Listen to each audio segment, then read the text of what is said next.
नमस्कार, खबरदार में आपका स्वागत है। आपके साथ मैं हूं अंजना ओम कश्यप। पहले बात आज के बुलेटिन की। क्रिकेट में फैली गंदगी पर झाड़ू लगाने के लिए बनाई गई लोढ़ा कमेटी ने अपनी रिपोर्ट सुप्रीम कोर्ट को सौंप दी है। इस रिपोर्ट में क्या है खास, बताएंगे आपको। लेकिन आज की सबसे बड़ी खबर पठानकोट की, जहां जारी हमले से जुड़ी, क्योंकि पठानकोट में ऑपरेशन इस वक्त भी जारी है। तो विश्लेषण करेंगे कि आखिर 60 घंटे होने को है, लेकिन ऑपरेशन खत्म क्यों नहीं हो पा रहा।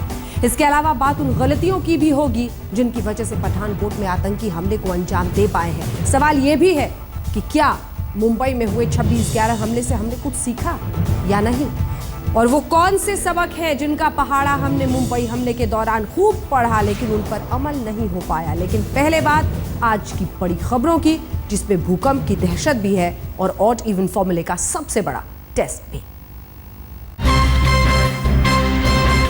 उत्तर पूर्वी भारत के मणिपुर में भारत म्यांमार सीमा पर आज तड़के करीब 4:35 पर भूकंप के काफी तेज झटके महसूस किए गए। भूकंप की तीव्रता 6.7 थी और केंद्र मणिपुर के तामेंगलोंग जिले में था। भूकंप की वजह से 5 लोगों की मौत हो गई, जबकि करीब 40 लोग घायल हो गए हैं। बिल्डिंग पूरी हिलने लगी। जो टीवी थी मेरी सामने में, वो पूरी हिलने लगी और यहाँ से जोर से आवाज आई। दादी जब गिरी तब मैं उठ करके भागा हूँ, तो फिर बच्चे लोग भी सब उठ करके भागे हैं। भारत में असम, बंगाल, त्रिपुरा, अरुणाचल प्रदेश, बिहार, झारखंड, उड़ीसा समेत 11 राज्यों में भूकंप के झटके महसूस किए गए। प्रधानमंत्री नरेंद्र मोदी ने भी भूकंप के बाद गृह मंत्री राजनाथ सिंह से बात की। अपने ट्वीट में उन्होंने बताया कि एनडीआरएफ की टीमें मौके पर रवाना कर दी गईं। क्रिकेट को साफ सुथरा बनाने और बीसीसीआई में सुधार के लिए बनी जस्टिस आरएम लोढ़ा की कमेटी ने सोमवार को अपनी रिपोर्ट सुप्रीम कोर्ट को सौंप दी।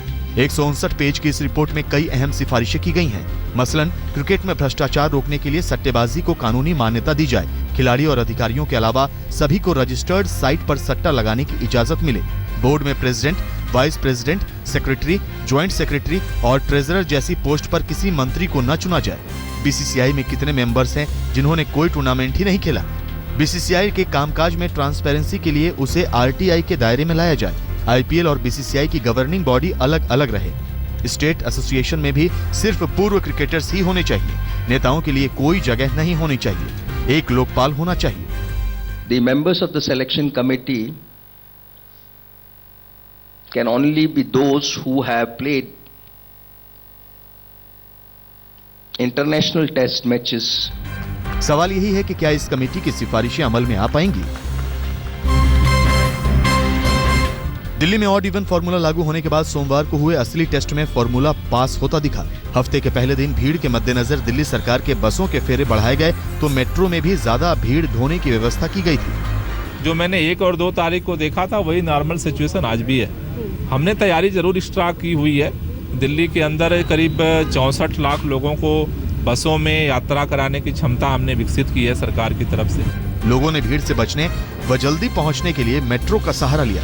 हालांकि फॉर्मूले के चलते दूसरे दिनों की तुलना में मेट्रो में ज्यादा भीड़ दिखाई दी। मुझे कालकाजी से करोलबाग जाना था और काफी मेट्रो में रश होने के कारण मुझे काफी दिक्कत आई। दिल्ली के उप मुख्यमंत्री मनीष सिसोदिया आज भी साइकिल से दफ्तर पहुंचे। मेरी गाड़ी का नंबर ऑड है जी, और इवन नंबर पर मैं कैसे जाऊं? हाँ। तो मेरे लिए सबसे बढ़िया ऑप्शन है साइकिल से जाना। हाँ। तो ये मेरा विकल्प है। हालांकि ऑड इवन फॉर्मूले के चलते कई जगह जाम भी लगा और कई जगह पुलिस ने सक्रियता दिखाते हुए चालान भी काटे।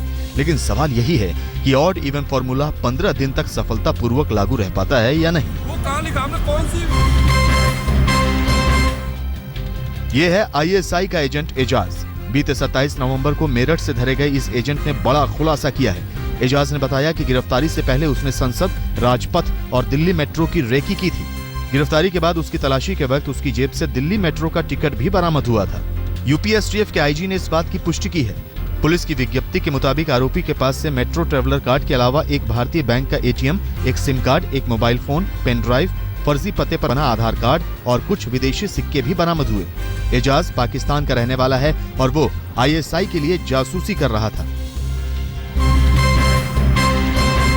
दिल्ली पुलिस मुख्यालय में कमिश्नर बीएस बस्सी ने आज सालाना प्रेस कॉन्फ्रेंस कर साल भर का लेखा जोखा पेश किया। लेकिन इस दौरान बस्सी ने अरविंद केजरीवाल सरकार पर निशाना भी साधा और बलात्कारियों से निपटने का अजीबोगरीब फॉर्मूला भी पेश किया। अगर कानून में जिस दिन गोली मारने की इजाजत देगी, कॉन्स्टिट्यूशन ऑफ इंडिया परमिट, फांसी की सजा, and that फांसी की सजा will be given by court on the spot. Delhi police will not mind exercising that authority. Bassi ने यह भी कहा कि राजधानी दिल्ली हमेशा से आतंकवादियों के निशाने पर रही है और दिल्ली वालों को हर वक्त अलर्ट रहने की जरूरत है। दिल्ली पुलिस की लास्ट रिपोर्ट एप्लीकेशन को बस्सी ने बड़ी उपलब्धि करार दिया, जिसके जरिए 19 लाख एफआईआर के मामले दर्ज किए गए। गुजरात हाईकोर्ट ने हार्दिक पटेल के खास साथियों केतन, चिराग और दिनेश पटेल की जमानत याचिका खारिज कर दी है। यानी हार्दिक पटेल और उनके 13 साथियों को अभी जेल में ही रहना पड़ेगा।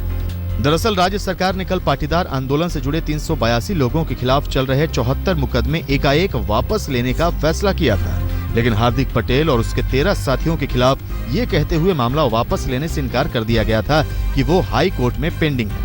गौरतलब है कि फैसला बीते हफ्ते स्थानीय निकायों में भारतीय जनता पार्टी की हार के बाद लिया गया है। गुजरात में पाटीदार आंदोलन के बाद 1700 लोगों को गिरफ्तार किया गया था, पर 14 को छोड़ सबको जमानत मिल गई थी।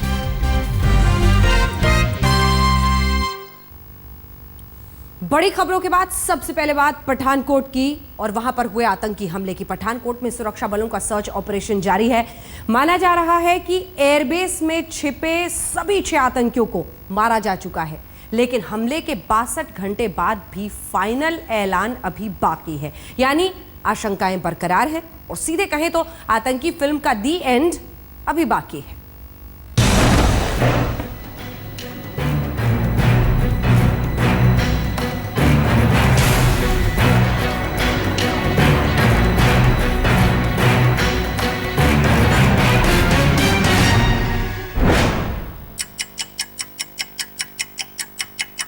सूत्रों से मिल रही जानकारी के अनुसार पठानकोट के एयर बेस में चल रहे ऑपरेशन में 6 के 6 आतंकियों को मौत के घाट उतार दिया गया है।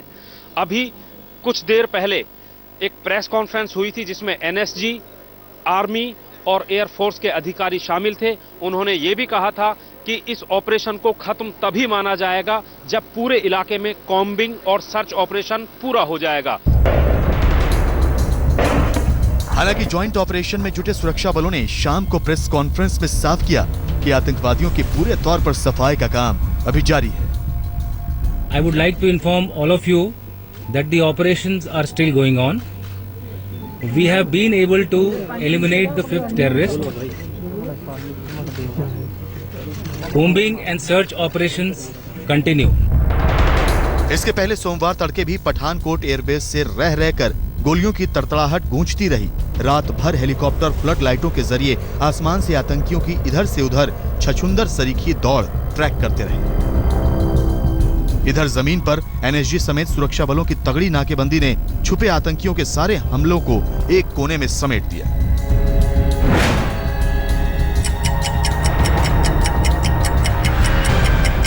अभी फ्रेश जो केवाटी जो है अंदर जो है क्विक रिएक्शन टीम जो है अंदर जा रही है। आप देख रहे हैं कि इनको किस तरह से न्यूट्रलाइज किया जाए। जिस तरह से लगातार अंदर फायरिंग चल रही है उसको देखते हुए क्विक रिएक्शन टीम की और टीमें जो अंदर भेजी गई है कि उनको एक जो जगह होल्ड अप करके रखा हुआ है टेररिस्टों को, उनको जल्द से जल्द न्यूट्रलाइज किया जाए। एयरबेस में छुपे दोनों आतंकी लंबी लड़ाई के लिए जरूरी हथियार ग्रेनेड से लैस थे। एक बिल्डिंग की आड़ से सुरक्षा बलों पर गोलियां चला रहे दोनों आतंकियों के खात्मे के लिए सुबह करीब 9:15 बजे सुरक्षा बलों ने आतंकियों के छुपे होने के ठिकानों पर जबरदस्त धमाका किया। कार्रवाई में टैंकों की भी मदद ली गई। इस धमाके के बाद आतंकियों की ओर से गोलीबारी होनी बंद हो गई। सुरक्षा बलों ने लेफ्टिनेंट कर्नल निरंजन की शहादत से सबक लेते हुए मारे गए आतंकियों के करीब जाने से परहेज रखा और दोपहर 12 बजे एयरबेस के भीतर मीडिया को भी बुलाने का फैसला किया, जहां साफ किया गया कि आतंकियों के पूरे तौर पर सफाई तक ऑपरेशन जारी रहेगा। As I had highlighted earlier, given the magnitude of the airbase, the operations will continue to be conducted till we are able to fully render safe the base. सुरक्षा बलों के ऑपरेशन का यह तीसरा दिन है जिसमें 62 घंटे बाद भी एयरबेस में सर्च ऑपरेशन जारी है। माना यही जा रहा है कि आतंकवादियों का पूरे तौर पर सफाया हो चुका है, लेकिन मौत का जो सामान एयरबेस में जगह जगह आतंकवादी फैला गए हैं उसका खात्मा अंतिम ऐलान के पहले होना जरूरी है। सत्येंद्र चौहान के साथ अश्विनी कुमार, पठानकोट, आज तक। पठानकोट में हमले के फौरन बाद माना गया था कि जैश ए मोहम्मद हमले के पीछे है, लेकिन अब यूनाइटेड जिहाद काउंसिल ने पठानकोट पर आतंकी हमले की कथित तौर पर जिम्मेदारी ली है। आइए पहले आपको बताते हैं कि ये यूनाइटेड जिहाद काउंसिल है क्या वाला। यूनाइटेड जिहाद काउंसिल ने दरअसल इसकी जिम्मेदारी ली है। 15 से ज्यादा आतंकी संगठनों का समूह है ये, और जिस शख्स की तस्वीर आप देख रहे हैं, सैयद सलाउद्दीन, यूनाइटेड जिहाद काउंसिल का मुखिया है। आईएसआई की मदद से 1994 में इस समूह का गठन किया गया था। यूनाइटेड जिहाद काउंसिल के तार दरअसल अलकायदा जैसे संगठनों से जुड़े हुए हैं, और इसी यूनाइटेड जिहाद काउंसिल के प्रवक्ता ने दावा किया है कि पठानकोट एयरबेस अटैक कश्मीरी आतंकियों की हाईवे स्क्वाड ने किया है। हालांकि सरकार ने जिहादी काउंसिल के दावे को खारिज किया है और कहा है कि ये ध्यान बटाने की सिर्फ एक साजिश है, एक हरकत है और उनकी तरफ से कोशिश है। दरअसल पठानकोट में आतंकियों के घुसने की खुफिया सूचना पहले से थी। खुद रक्षा मंत्रालय की रिपोर्ट में कहा गया है कि एयरबेस में उनके घुसने पर एयर सर्वेलेंस के जरिए नजर रखी गई थी। बावजूद इसके आतंकी हमला करने में कामयाब हुए तो सवाल उठने लाजमी है।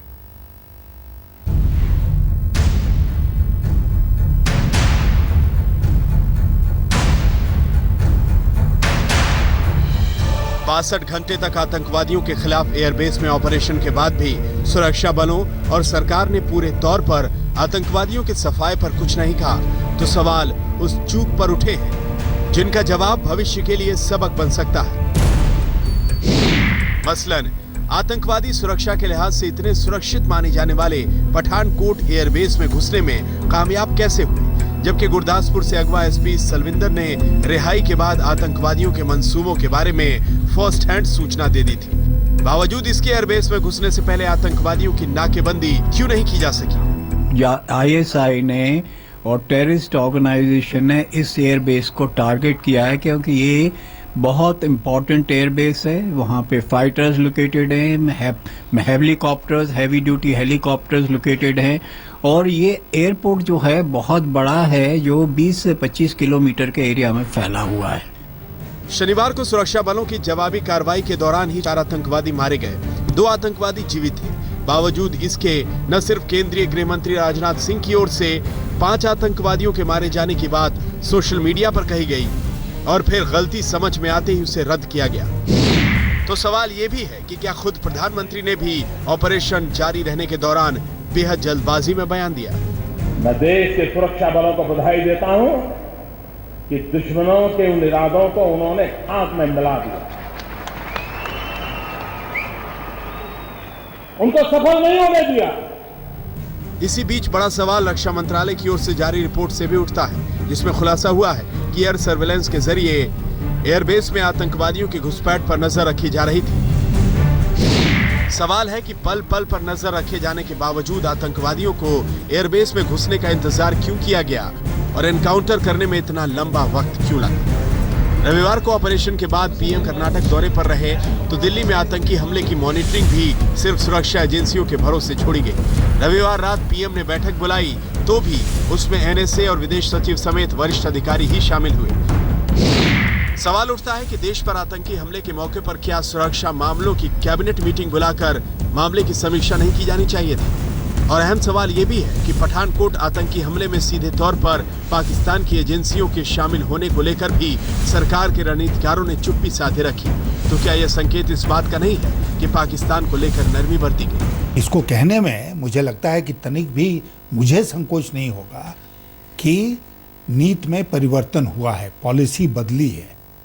किस कारण बदली है मैं उसको नहीं जानता हूँ, लेकिन पॉलिसी बदली है। सवाल इस बात को भी लेकर उठे हैं कि क्या पाकिस्तान से लगी सरहद पर सुरक्षा बलों की तैनाती में कमी बरती गई, क्योंकि खुद पंजाब के डिप्टी सीएम सुखबीर सिंह बादल समेत अनेक विशेषज्ञों ने सवाल उठाया है कि आखिर तमाम बंदोबस्त के बावजूद आतंकवादी पाकिस्तान से हथियार के साथ देश की सरहद में घुसने में कामयाब कैसे हुए। सवालों के जवाब का इंतजार देश को है कि आखिर सबसे सुरक्षित जगह को जब आतंकी 62 घंटे तक टहलाते रहे तो फिर आतंक की लड़ाई में सवाल तो उठेंगे। सत्येंद्र चौहान के साथ अश्विनी कुमार, पठानकोट, आज तक। यही सवाल हरेक के मन में गूंजा है कि आखिर आतंक की ये चोट पाकिस्तान बार बार करता रहता है। हम जवाब देने में नाकाम क्यों हो जाते हैं? क्यों हमारे शहीदों की चिताएं जलती हैं? इधर केंद्र की ओर से आज पठानकोट में आतंक के खिलाफ सैन्य बलों के ऑपरेशन पर खुद वित्त मंत्री अरुण जेटली ने बयान दिया है। जेटली के मुताबिक आतंकी को जिंदा पकड़ने की भी कोशिश हुई। जेटली ने यह भी साफ किया कि ऑपरेशन में 6 आतंकी ढेर हो चुके हैं और खुफिया एजेंसीज ने वक्त पर सूचना मुहैया नहीं कराई होती तो हमला बहुत भयंकर हो सकता था। 2011 का भी जिक्र किया वित्त मंत्री ने और कहा कि उस वक्त भी बहुत लंबा वक्त लगा था ऑपरेशन को खत्म करने में। कुछ सीखा हमने या सिर्फ तारीख बदली? मुंबई हमले में आतंकियों ने समंदर के रास्ते का इस्तेमाल किया। पठानकोट हमले में सरहद के रास्ते घुसे। इस आतंकी हमले पर सुरक्षा बलों ने भले ही काबू पा लिया हो, लेकिन 26/11 से लेकर अब तक आतंक के खिलाफ लड़ाई में आखिर हमारी तैयारी कहाँ खड़ी है? कहाँ हम मजबूत हुए हैं? कहाँ कमी अभी भी मौजूद है? इन सभी सवालों पर सोचने का यही वक्त है। मुंबई हमलों से लेकर पठानकोट हमले तक समंदर और सरहद से पाकिस्तानी आतंकवादियों की घुसपैठ को रोक पाने की नाकामी आज सबसे बड़ा सवाल है, जिसमें हमले के सबक बहुत हैं। क्योंकि मुंबई हमले के बाद नेशनल काउंटर टेररिज्म सेंटर बनाने की बात संसद तक आई, लेकिन सिरे नहीं चढ़ सकी। यूपीए सरकार के दौर में राज्य सरकारों ने एनसीटीसी पर बड़ा सवाल यह किया कि ये संदिग्ध आतंकियों और स्लीपर सेल की तलाशी के नाम पर केंद्र संघीय ढांचे से खिलवाड़ कर रहा है। यानी एनसीटीसी पर आइडिया यूपीए सरकार के दौर में भी नाकाम रहा तो एनडीए सरकार के वक्त में उस पर कोई चर्चा ही नहीं बढ़ी। इस बीच गुजरात से लेकर दिल्ली तक आतंक से लड़ने वाली तमाम एजेंसियों के बीच तालमेल को लेकर भी सवाल खड़े हुए। कई मामलों में देश की सुरक्षा में जुटे आईबी अफसरों पर सीबीआई के जरिए केस दायर हुए तो कई जगहों पर खुफिया एजेंसियां मसलन आईबी और रॉ के बीच तालमेल की कमी पहले की तरह जारी है। सवाल पुलिस के आधुनिकीकरण को लेकर भी खड़ा है, जिसमें ऑनलाइन आतंकी गतिविधियों की निगरानी और उससे जुड़े समर्थकों को चिन्हित करने से जुड़े काम के प्रशिक्षण से अभी भी आम पुलिस बहुत दूर है। एजेंसियों के बीच बेहतर तालमेल के साथ खुफिया इनपुट पर तेजी से कार्रवाई करने में हिचक का सवाल भी बड़ा मुद्दा है। बावजूद इसके मुंबई हमले के बाद आतंकवाद पर लगाम लगाने में जो काम हुआ है तो भरोसे की उम्मीद इसी एनएसजी से जुड़ी है। एनएसजी के 4 रीजनल सेंटर चेन्नई, कोलकाता, मुंबई और हैदराबाद में शुरू हो चुके हैं। जांच एजेंसी के तौर पर एनआईए की भूमिका अहम हो चुकी है। आखिरी सवाल राजनीतिक तौर पर अहम है, क्योंकि अभी भी आतंकवाद से लड़ने के मुद्दे पर राजनीति बढ़ जाती है, खेमे बढ़ जाते हैं। हुकूमत बदलते ही आतंकी घटनाओं से जुड़े सवालों पर सोचने का तरीका बदल जाता है, तो एजेंसियों के मनोबल को बनाए रखना भी कम बड़ी चुनौती नहीं। सत्येंद्र चौहान के साथ अश्विनी कुमार, पठानकोट, आज तक। बड़ी खबर इस वक्त ये आ रही है कि ये और भी बड़ा आतंकवादी हमला हो सकता था। गृह मंत्री राजनाथ सिंह ने यह बयान दिया है कि यह बड़ा आतंकवादी हमला हो सकता था। खुफिया एजेंसी